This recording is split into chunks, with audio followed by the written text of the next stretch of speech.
Welcome, everyone. We have had an awesome couple of days of conversation around giving hope, serving, and supporting fathers with mental health challenges. I am overwhelmed by the content, and I'm also appreciative of each and every last one of you who have stuck with us on this important occasion and this really critical conversation around mental health and fatherhood. Our participants and moderators and presenters and planners and everybody has been terrific. And so I just want to say a slight thank you now before I come back and close out the conference. But we're continuing to roll on. And right now we're going to talk about the promise of hope found in fatherhood. And I'm bringing to you one of my best friends in the world. He's a good, awesome, tremendous. I can't even think of any other adjectives for him. Brother and man, my man, Dr. Jeff Gardia. He's better known as America's psychologist, and he is also affectionately referred to as Dr. Jeff. And he's one of the most widely sought after experts in the mental health field. In addition to that, he has a private practice in Manhattan, and he's also the associate professor and course director of behavioral science at Toro College of Osteopathic Medicine in New York City. Dr. Jeff is also a prolific author of 4 books and a contributing author of a dozen books, including a brand new one called The Causes of Autism, which is another conversation we got to talk about, a critical conversation as it relates to fatherhood. In addition to that, he has also contributed to Fox Network, The Today Show, MSNBC, and CNN. Dr. Jeff was also the host of VH1's Dad's Camp. Remember that? And recently was the psychologist on The Housewives of Atlanta. And I know for those of you who like television that takes your mind off of the stress of your normal days, watch all the things. I know in my household, that is often on in my wife's room as she's watching TV, and when I'm watching my other things in action and all that kind of crazy stuff, relieving my own kind of stress the way men relieve their stress. He was also the aftercare coordinator and psychologist of Laura Lake's Paternity Court. He holds a bachelor's degree in psychology from the University of Rochester and earned his PhD in psychology and philosophy. At George Washington University. Dr. Jeff is also an ordained interfaith minister with a doctorate in divinity from the New Seminary. So he can marry you and bury you, as we always say. He has that ability to do that. And so we're going to turn it over to our good friend, Dr. Jeff Gardia. Good day, everyone, and thank you so very much. Thank you, Ken, for that really great introduction, and thank you to all of you. Thank you, Fathers Incorporated and the National Responsible Fatherhood Clearinghouse, who've done such an amazing job in helping fathers of color, helping fathers across the United States, regardless of color, in recognizing their worth, their value, their responsibility in being a guiding force, either alone or in cooperation with a present or past partner in raising children to be healthy in body, in mind. And today in my keynote, I want to talk about the promise of hope found in fatherhood. Just a little bit more about me, in addition to being a board-certified clinical psychologist for the past 38 years. Where did the time go? I'm also a father of 6 children. I like to say I'm like the old man in the shoe. I have so many kids, I don't know what to do. I have a 31-year-old, a 30-year-old, a 22-year-old, a 20-year-old, a 7-year-old, and a 6-year-old. And as my children like to ask me each and every day, Dad, when are you going to sit the heck on down? But I mention this information because today I am giving you my commentary, my observations, hopefully my expertise based on my work, not just as a clinical psychologist, but more importantly, as a father who has raised all of his children with the cooperation of an ex-wife and a present domestic partner. And I've got to tell you, me and my ex-wife, we still flow because I believe in the old saying, don't hate the player, hate the game. We've got to be there for our children. But here's the bottom line and why we are here today. If children are our future, then as parents, in this case, as fathers, we must raise our children in a healthy manner.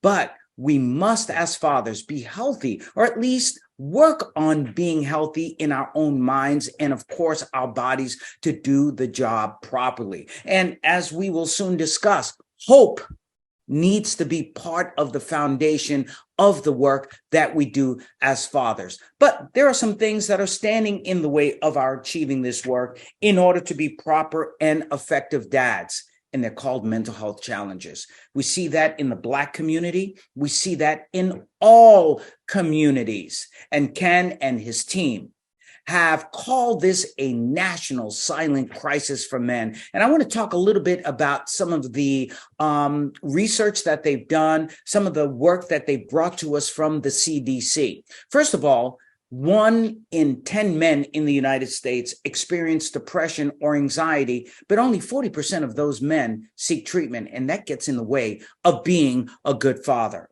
But the COVID virus, as we all know, have made things even worse. Boston College researchers found that reports of anxiety increased 50% and depression increased 44% by November of 2020. That rate 6 times higher than what we saw in 2019.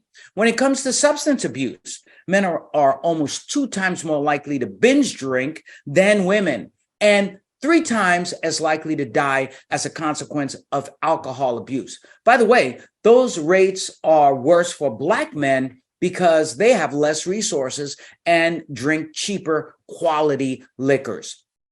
In 2020, men died by suicide 3.88 times more than women, and men experience a higher rate of suicide, and they are less likely to seek help and more prone to suffering in silence. By the way, women have more suicide attempts, but they talk more about their issues. Men stay silent, as Ken and his team have talked about this silent epidemic, and choose more lethal means, such as using guns, in order to make suicide attempts. And so we see the bigger issue here. Now, I have to tell you that the unspoken mental health challenges, the day-to-day struggles of men in America, and all dads, but certainly Black dads, does take a toll on us. But what we tend to see as fathers in general is that the mental health struggles get in the way of the work that we do as dads. Because what we tend to see is with the mental health struggles, especially if we're not addressing them, we see compromised decision-making. We see an inability to concentrate. We see burnout at the workplace.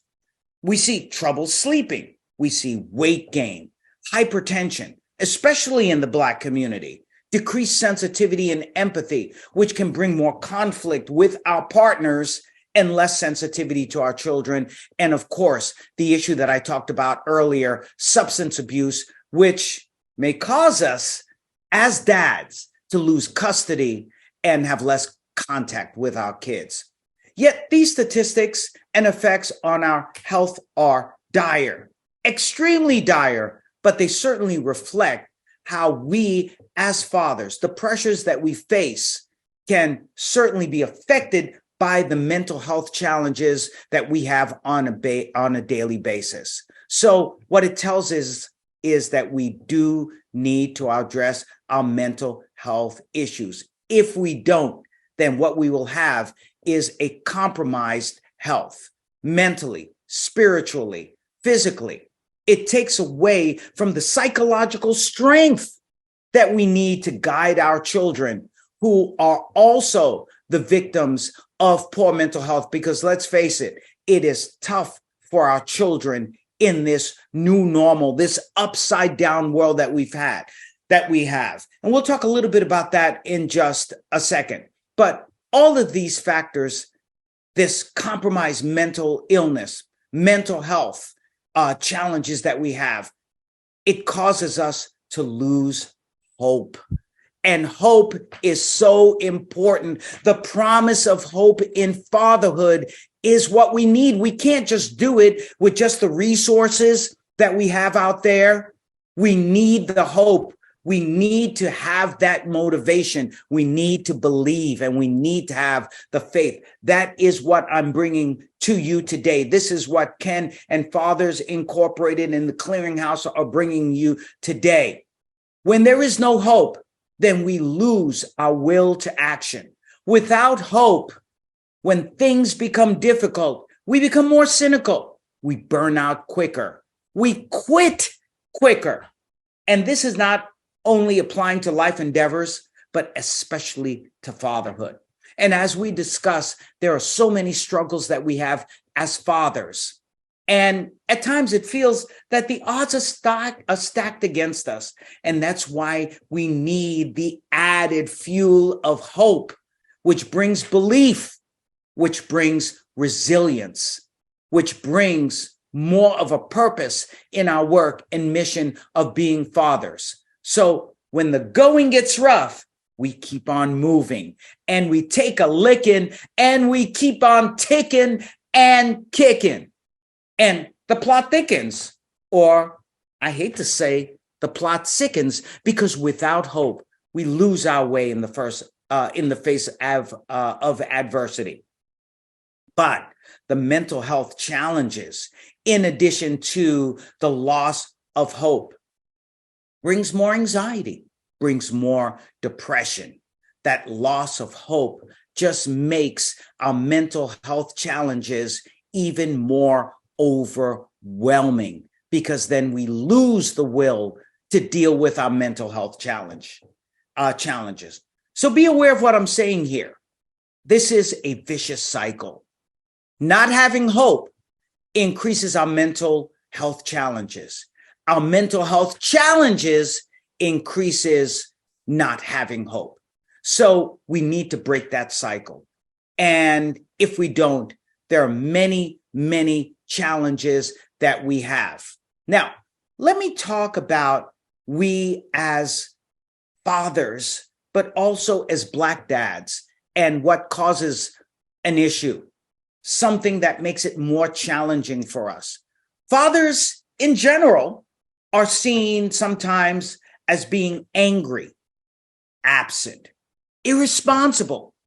And then when we look at Black fathers, there is a lot of criticism towards them. Now, understand what I'm saying. It is tough for all the dads out here, for all of you as dads. But there's also an increased layer for Black dads, because as Black dads, we're seen as being angry in society because of racism, and that's understandable. We're seen as being irresponsible. We're seen as being philanderers who chronically have children out of wedlock. And that, in many ways, increases that lack of hope. We tend to give up. And so it's important to understand that we shouldn't buy into the hype. We believe in you as fathers. But Black fathers, I want to say to you that statistics have shown that you as Black fathers are doing a good job.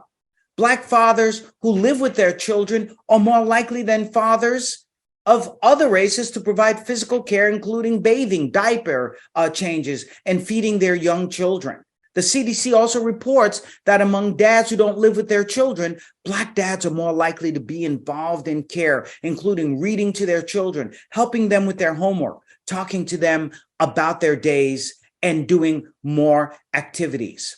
So I'm talking to you, Black dads, and saying, don't lose hope. You are doing the right things. I'm talking to all of you as dads, regardless of race. Hang in there, because you are doing the right things. But the most important point I want to say to you is that sometimes we get in our own way. All of us as dads. Sometimes we don't get along with the mothers or our partners of our babies because we engage in backbiting and criticizing of our parents, of our co-parents, of the mothers of our children, of the partners that we have where we are co-parenting, right? Because we have these interpersonal issues. We call that parental alienation. We find that because of the stigma of discussing mental illness as men, we don't reach out and we don't get help. Instead, we internalize the emotions and the sadness and the disappointment and allow ourselves to become even more sick. And of course, there is the classic conundrum. Don't ask me to spell conundrum. of toxic masculinity, where we know we must be tough in order to survive a society that sees us as fathers as being less than. And we get stuck in that masculinity because we feel that we have to be tough.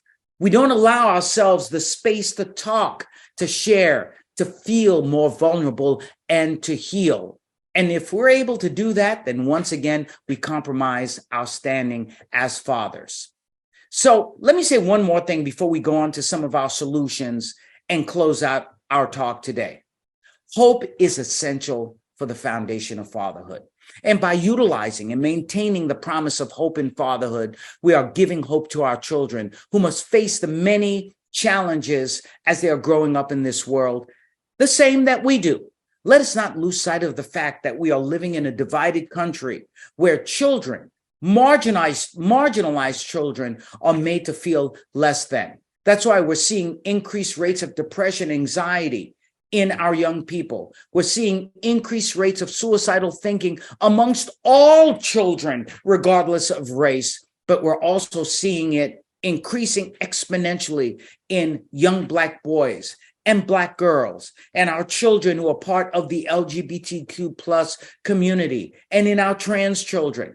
Much of this fueled by legislation, much of it fueled where books are being banned, much of it fueled by this aspect of history where we are looking at legislating against gender affirming care for our trans youth, where women's or girls' self of sense is no longer something where they can have medical decisions being made by them. Instead, they're being made by legislators. So there's a lot going on with our kids and why we need to be there for them as fathers. So now let's talk about some of the solutions, because even though I gave you some of the bad news and I laid out a lot of the things that are working against us being great fathers as we need to be, as we talked about a lot of the stressors in all of our communities,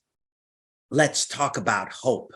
And so what I'm giving you now are the empowerment strategies, which understand is about hope, because we're not letting any of these statistics hold us back. So here are some of the things that we can do to build hope. Recognize first and foremost that adversity brings opportunities for growth. Come out of your comfort zone. Marshal your resources. All of that contributes to hope. Survival is a reinforcement for hope. Live in integrity. No matter what's going on with your partner, no matter how low things may go, do the right thing, as Spike Lee says. Even if others are doing wrong, then you do right. Practice the locus of control, meaning focus on the things that are in your power and that you can change. That fuels hope for fatherhood. Practice empathy.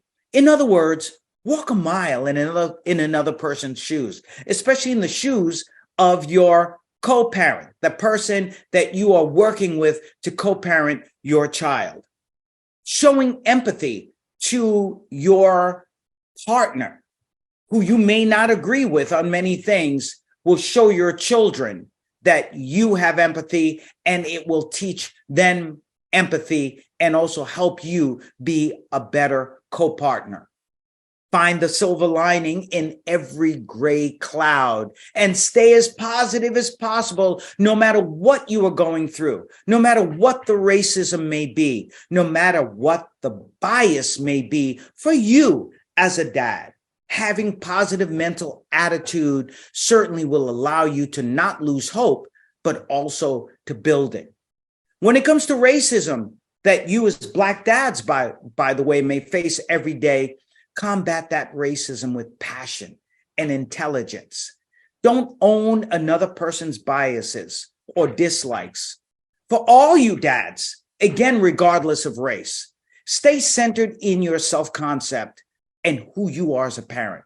You will find that by sticking to your integrity and your mission as a dad, no one can steal your thunder, not even Thor, and no one can steal your hope. Practice self-care strategies so that you can stay healthy and vibrant and energetic in your fatherhood. That includes adjusting your expectations of your partner, spouse, or that person who you're co-parenting with. Spend less time being judgmental, more time staying connected to your values, to your purpose, to your children, and take responsibility for your own actions. None of us are perfect, especially as fathers, because with all of the pressures we are facing, sometimes we don't always make the right decisions, but with hope, we can always make that adjustment. Set a vision for yourself and being a father. Eat healthy and smart. Consume a lot of grains, legumes. Any opportunity for me to speak French, I'll take it. That means vegetables, nuts, fruits, less meat, which along with exercise, by the way, even though I'm a senior citizen, I exercise every single day because I need to be strong to be a father, will result in reduced blood cholesterol levels, especially in the African American community, and lower blood pressure, less obesity, and therefore less heart disease, stroke, diabetes, and cancer. Got to be strong to be a father. Fatherhood is not a destination, but a journey. Enjoy each step in health. Remember, it is not just a sprint being a father, it's a marathon. So stay healthy, model healthy behaviors for your children. Once in a while, take a vacation. Take a complete day off at some point during the week. Don't be like me and Ken, who work every day. Take a day off. And hope often has a hard time dwelling in a tired mind and body. So de-stress, build your health, not just by exercise, but do a little stretching, a little yoga, breathing, and a little martial arts if you get a chance. As I like to say, I may not know karate, but I do know crazy. Augusta G.A., James Brown, shout out. And that sense of well-being and vitality not only brings you a clearer mind and a healthier body, but also the psychological vitality of moving forward as a father. And one of my favorite exercises for maintaining hope and faith through life's challenges, as well as appreciating the gift of fatherhood, is writing down 3 good things every day. It works because it helps you count your blessing, and it helps increase positive emotions, positive neurotransmitters, and increases, of course, your happiness and hope, right? And it would be wonderful, by the way, if 2 out of these 3 blessings, one being your child or children, and the second being that spouse or partner, whether you get along with them or not, being part of that blessing. And of course, get help. Get help. Depression, anxiety, substance abuse are bona fide killers of health, but also bona fide hope killers. Hope killers. Whether it is an online support group for dads, whether it's an online or in-person psychotherapy, whether it's just communicating and connecting with your loved ones, get help and address any difficulties you are having as a father, but especially through your fatherhood. And don't forget, depression and anxiety will have you see the most positive things in the most negative ways. With depression, you never realize your worth as a good father. But if you can manage your depression, your anxiety, your substance abuse with a good local-based therapy program, either in person, online, connecting, well, let me tell you, that will help you find positivity in all you do. Spirituality and faith are also important in managing mental health issues and stress. If religion is your thing, as it is in mine, then pray and find a good house of worship. The spiritual support will help maintain you as a person and a father, hopefully with positive role models in that house of worship who utilize hope and faith in doing good works. If religion is not your thing, no sweat, but believe in yourself. Never give up on your goals. Use your fatherhood as your own faith-based system and a reason for living. So let me leave you with this. One of the major jobs of being a father is not only building our relationship with our children, but teaching them the importance of empathy, pride, respect. These are all virtues that come along with hope. Let's not lose sight of the fact that fatherhood in itself is a miracle, and spending time with our children by itself fuels hope. So to be clear, it's not just that you need hope to be a proper nurturing dad, but the work and blessing of fatherhood, such a beautiful thing in itself, automatically fosters and creates hope in us as adults, as parents, as dads. It's a feedback loop that is divine. You must develop and maintain hope to sustain the mission of fatherhood, but never forget the gift and the promise of hope as a natural part found and part of fatherhood. With this hope, I can guarantee that you, yes, you, and every time you look at your child, you will see hope. Thank you. Wow. Okay. Do I have a pad full of questions that have been posed for you, Dr. Jeff? All right. And some conversation. Thank you so much for all of your comments and information. And thank you for, in our space, particularly with Fathers Incorporated, and then with our role with the National Responsible Fatherhood Clearinghouse.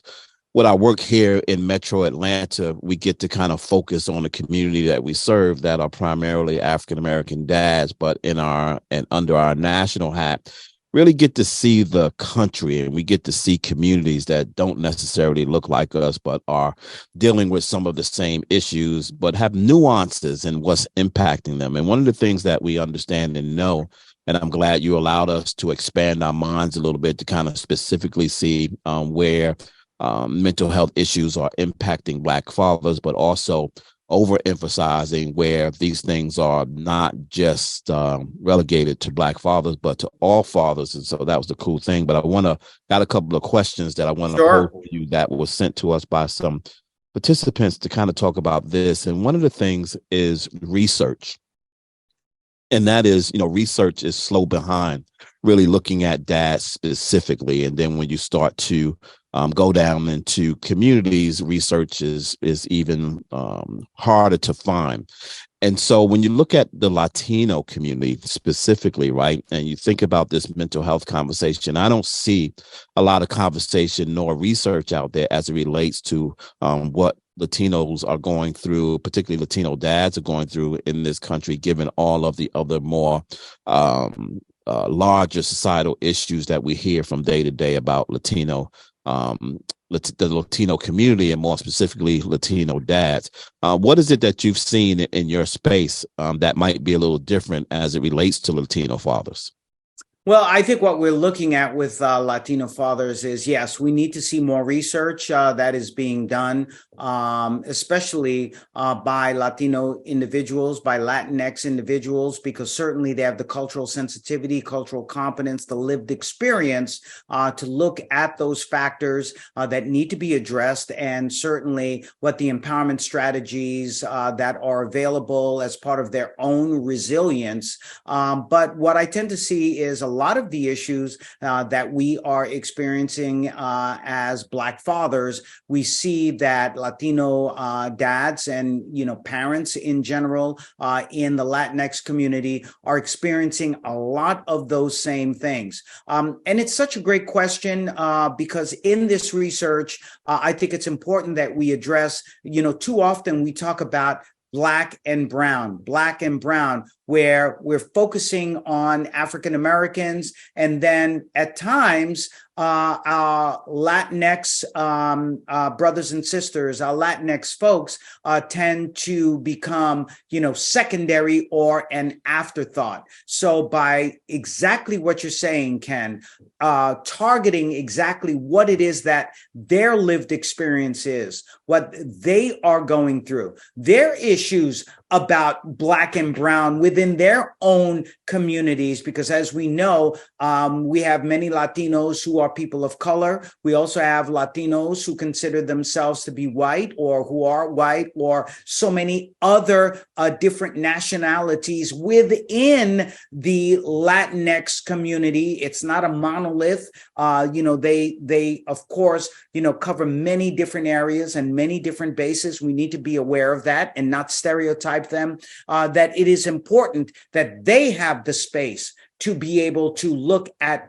their needs, not just as they relate to many people as African American, but what is specific to their lived experience, to their culture, and certainly what it is that they deal with on a day-to-day basis in this new normal. Mm-hmm. And it's so important, oftentimes when we talk about the Latino community, we always think that translating the language is enough. It's not enough just to translate the language. We also have to put the culture in context, right? And so what you're talking about lends to that. The Clearinghouse some time ago did our first ever all Spanish speaking webinar where we were talking specifically to the Latino population. And then we have desires to do more of that because it was well attended and it was just necessary to do. The other population, that we are beginning to cross a little more that has even more different nuances is the Native American indigenous communities across the country. And what does that look like, particularly in communities where one of the biggest issues is substance abuse.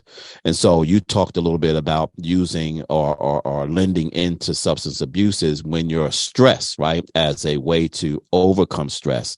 But when you're in communities in areas of the country that aren't connected with things, with more things, right, to draw your attention away from self-medicating, you tend to do what everybody else is doing. When you look at those communities and you look at the dynamics as it relates to those communities, what are you saying?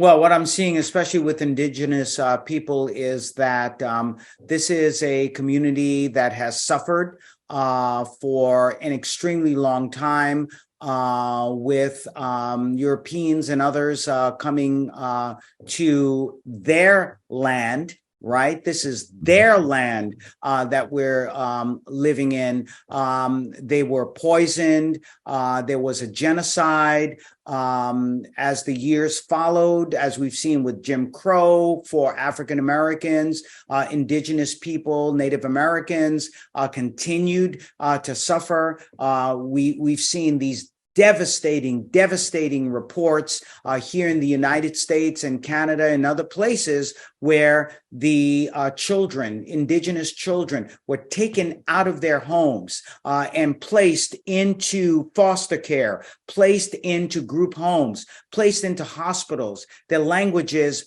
they tried to wipe out their culture, tried to wipe out their languages, wouldn't let them speak their native languages and so on. And so I believe certainly, and it's not a hard belief system because we see it, the proof is in the pudding, that this, as it has damaged so many other populations here in the United States, primarily African Americans, what we see is with indigenous people that they now suffer the consequences of those things. And a lot of that being translated by the continued day-to-day racism and prejudice that they experience chronically, that, the consequence of that may be alcoholism, substance abuse, poverty, poor self-concept and poor self-esteem. But thank goodness, that indigenous people continue to fight. They continue to fight for freedom. They continue to fight for originality. They continue to assert that they are the original people of this country, their country. And therefore, more needs to be done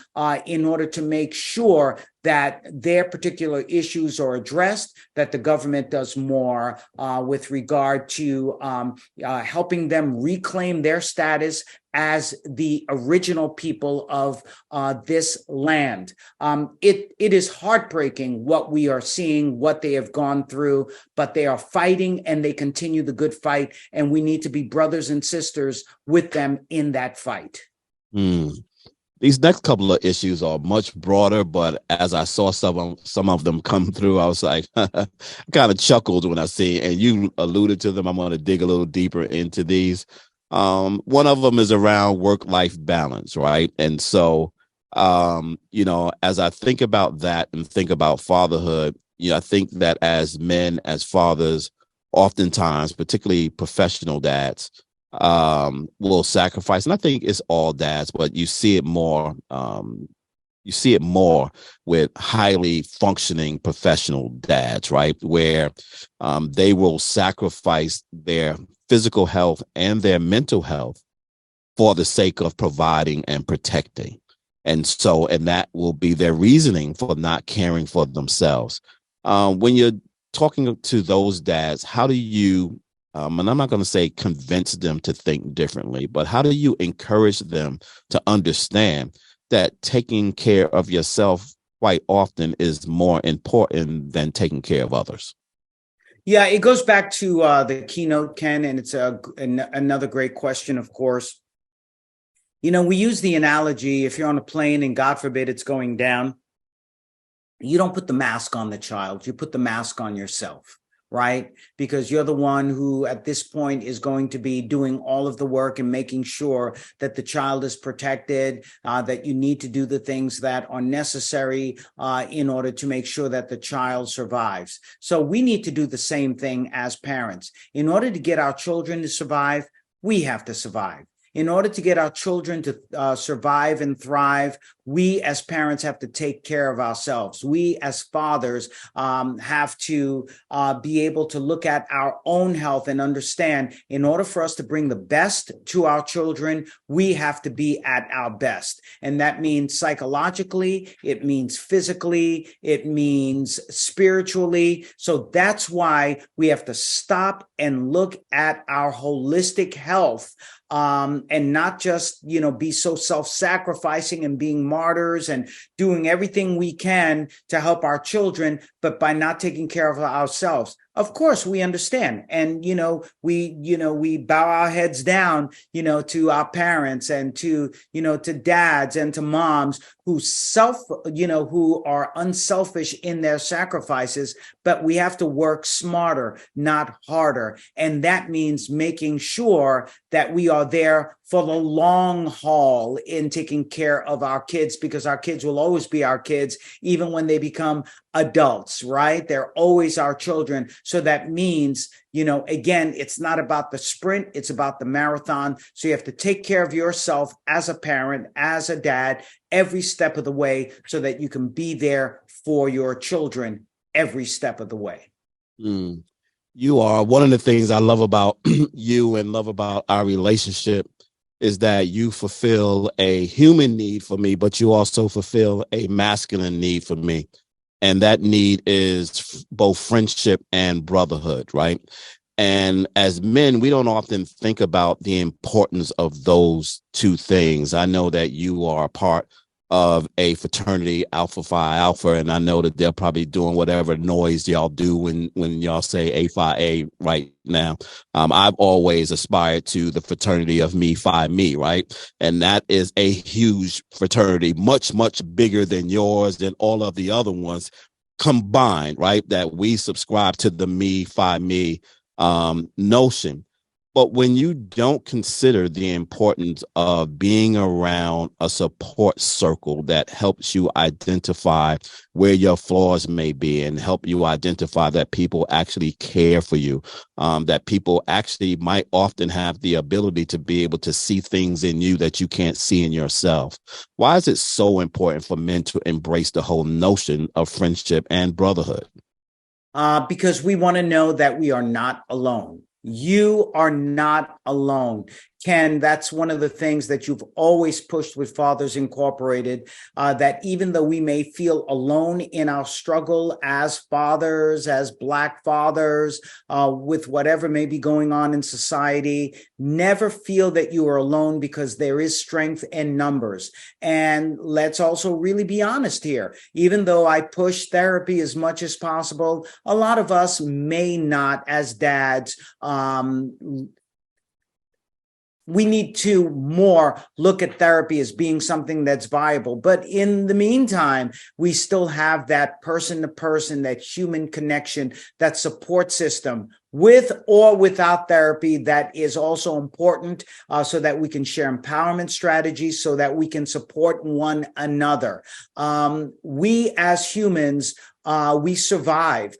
We evolved because we are social beings. We are social organisms. And that's why we continue to move forward. We work together. We learn from one another. We share with one another. We support one another. And that's why brotherhood, sisterhood, friendship, support groups are so important.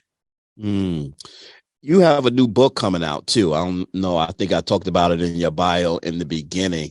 I was so excited when I heard you were writing this book, because I know your perspective is going to be interesting, but I want to add this perspective in there. And the new book is called, oh my goodness, what's the name of the new book? So I don't mess it up. It's Causes of Autism, and it has been published. I'm actually working on another book. Can't talk about it yet because I've signed a NDA. So we can't disclose the information. So that will be coming out soon. And that has a lot to do with, by the way, all children, all dads, all people, all parents, with regard to working with our children around very important things such as empathy, especially in this new normal. But the book that you were referring to, The Cause of Autism, I'm one of the contributors to that particular book. The author is Dr. Gary Steinman, a project that we worked on at Touro College of Osteopathic Medicine in New York City. And as we're seeing that we're recognizing that so many more people are on the autism spectrum, including women, including females, including all of, folks on, the sexuality scale, because as we know, sexuality is certainly more of a fluid, sort of thing. When we look at the range of where people are, as far as male and female, we have to be aware of that. So the important thing here is this book really does talk about how to recognize the signs of autism. But here's the most important thing, that autism is not a disability. It is a different ability. We're talking about neurodiverse here. And it is important that so many of us as parents who have our children on the spectrum get them the help, get them the intervention, get them the individualized treatment and education plans as quickly as possible, so that these children can discover what their superpowers are and move forward, no matter where they are on the spectrum, from severe to mild, wherever they are. So they are super viable and will change this world, as I feel that has been their role in this particular humanity. Yeah, the reason that it struck me is because a few months ago, I was in Chicago and I was in an Uber. And you know how I think some of my best conversations and ideas come from Uber drivers when I'm with Uber, just picking up a conversation with them. And he was talking to me about his son, who was 18 years old and on the spectrum. And he asked me what I did, because I had on a T-shirt that said something fatherhood. I'm always wearing something that says fatherhood on it. And I'm telling him about what I did. And he started to kind of talk to me about how he had to quit his job because him and his wife was struggling taking care of his son. And so he had to quit his job and do Uber in order for him to have a flexible job to be able to relieve her and her relieve him in order to take care of this son. And I thought to myself, wow, every father that I've ever met who've had a child with special needs, right, have always been like ultra phenomenal in how they engage with their children. And I can only imagine that, like with moms, with dads, that adds a level of stress to their lives that they may feel like they can't escape. Like, so when you're talking to parents and more specifically to dads with children with special needs, how do you help them kind of understand even more so than the individuals that are dealing with, work and family life, when your family life becomes your work life, right? And they begin to mesh together. How do you find time to find spaces to relieve yourself of the stress that you may be dealing with? This comes back full circle, Ken, to what you talked about. Brotherhood, sisterhood, personhood, being with others who are experiencing some of the same challenges in their lives with regard to making sure that their children are getting every possible service that is out there. Again, that whole idea that you are not alone. We have so many children with special needs, and that's why we as parents, need to band together to make sure that every child in the community is getting their needs met, whether it's a special need, whether it's a regular need, because every child, as far as I'm concerned, has a very special need based on what their challenge is, based on what their personality is, based on where they are in the socioeconomic factors, and so on. By the way, I do want to point out one particular thing. Too often we see that children of color are diagnosed later on with autism or being on the autism spectrum. And so it's important that we, again, be able to diagnose them as early as possible, because intervention earlier in life for any particular challenge is, especially key. But again, going back to your very particular specific question as to where do we get relief as parents when we're dealing with any kind of a situation that requires, a special need for a child. It's not only being with other people who experience that, but what I talked about earlier, take a day off once a week if you can, or once a month. Find someone who is another caretaker that can be with your beautiful child while you and your person who you're parenting with, or if you're on your own, so you can just go lay down in a field of green and breathe, or, take get out on a canoe or take a walk. Take that time, even if it's 5, 10, 15 minutes a day, to meditate or to pray, or to have a glass of water in the wild as that sounds, getting that time to be able to woosah so that you can de-stress and be there for your children, so you can be there for you, so you can just be there. Wow. Thank you so much for that. Because my heart broke for him that day, talking to him. And I've since talked to several other people, particularly dads that are in that space as well. Lastly, this was the question that I was like, wow, we always answer the what question, but we never answer the how question. And that is when we're talking to dads about what they should be doing as it relates to dealing with stress and depression and those things. We can always tell them what they need to do, but we don't often talk about how to do it. And that's the thing that actually is the barrier between them getting help, that they don't oftentimes know even where to start. When you say find a therapist or you say do something, it's like, how do I do that? Do I Google it? And then if I Google it, how do I vet them? And then it's like, so what is the best process when someone is thinking about seeking help to actually find help? There's, they're one of the card companies likes to say, and I'm not giving them any credit unless they are supporting Fathers Incorporated in the clearinghouse, but they like to say, what's in your wallet? Right. Mhm. And so I want people to reach down. I want dads to reach down into their wallet and pull out an insurance card. If you are fortunate enough to have, any kind of insurance, if you have Obamacare, whatever it may be, contact your insurance company directly and ask them what are the benefits that are out there with regard to getting some mental health resources to be able to get that therapy. That's step number one. Step number two, if you're not fortunate enough to have insurance, be able to go onto your devices. Look up online resources that may be there as far as support groups. They are out there. They are free, but do your research to make sure that they are bona fide, that they are credentialed, and that they are helpful, and that people have found that they have been able to make behavioral changes on those things.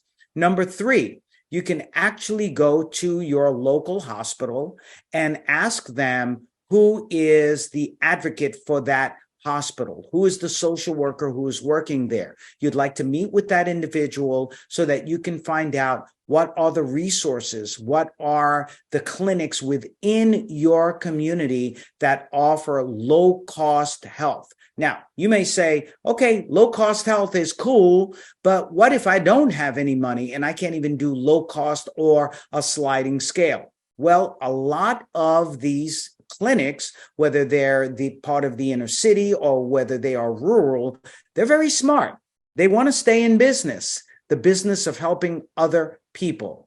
And so what they do is they will actually sit down with you and figure out how you can qualify for Obamacare or apply for any other kind of insurance program, Medicaid, Medicare, whatever it may be, a program for children. We have many of them in New York City, for example, Child Help Plus and so on. And so how do you qualify for that? Fill that out, because then they can bill for those services that they are providing to you and to your children, to your family, and they stay in business. And if they stay in business, they can continually give you the care that you need. And then finally, I would say to you that if you're dealing with a mental health challenge or a struggle that may not require the level of care of medication or psychotherapy, just as my brother Ken said to you, connect with other people. What are your resources? Who are family members or friends that you can turn to, who can help you with your struggle? Who are other parents in the community that you can get involved in? Who are part of your community action boards, community service boards? Who is your congressperson or local representative that you can talk to get the help? Ken, one of the things that I run into all the time are people who give up too quickly. And I get it, because they're saying, I've looked for help and I can't get it. But I send them right back to the mission and say, try harder. Try harder. If we can be where we are in this world as far as progress, then you can continue in your own progress in finding a resource. It may be a needle in the haystack, but that needle is in the haystack, and you keep doing it. You keep looking. Don't give up. Have that hope that we talked about, the hope of making sure that you have the internal strength, the resilience to find what it is that you need in order to move forward to get the help that you need. Wow. And on that note, Dr. Jeff, thank you. Thank you. Thank you. Always a pleasure. Always a pleasure. An awesome hour of information. I think this puts a perfect bow on this conversation, to which we move forward and we create other packages of hope for our people. I'm hoping that everyone who has listened to this has found something that either allows them to help others or to help themselves. right? And because that was the intent of this conference and this space, as you so eloquently spoke about in your keynote. We're in a difficult space. We're in a space now that we've never been in before. COVID has changed the way we live. It has changed the way we see life.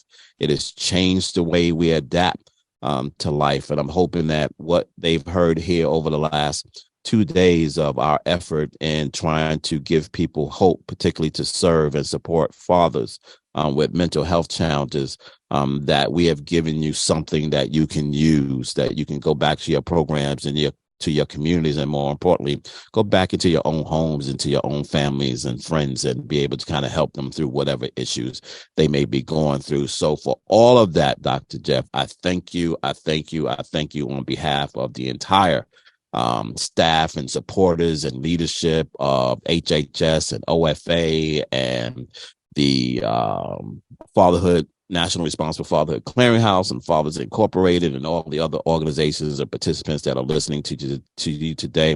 As our good friend Bishop Darren Ferguson will always say, and I'll say it in a clean way because we're on federal dime, I love you to death, and it ain't a darn thing you could do about it.